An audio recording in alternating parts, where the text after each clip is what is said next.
अतिरिक्त अर्थसंकल्पात पहिली तरतूद ही वारकऱ्यांसाठी करण्यात आली आहे। प्रतिदिंडीला 20,000 रुपये देण्यात येतील। तसंच मुख्यमंत्री वारकरी संप्रदाय महामंडळ स्थापन करणार असल्याची घोषणा अजित पवारांनी अर्थसंकल्पात केली आहे। अजित पवारांनी अर्थसंकल्पाची सुरुवात संत तुकाराम महाराजांच्या अभंगानं केली। देहू आळंदी पालखी मार्गावरील सर्व वारकऱ्यांच्या आरोग्याची तपासणी तसंच त्यांना मोफत औषधं देण्यात येतील।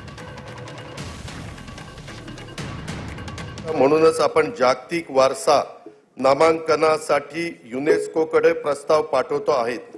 आपल्या परंपरेची पताका खांद्यावर घेऊन जाणाऱ्या लाखो वारकऱ्यांविषयी कृतज्ञता म्हणून सरकारने या वर्षापासून प्रतिदिंडी 20,000 रुपये निधी देण्याचा निर्णय घेतला आहे। निर्मल वारीसाठी 36 कोटी 71 लाख रुपयांचा निधी उपलब्ध करून दिला आहे।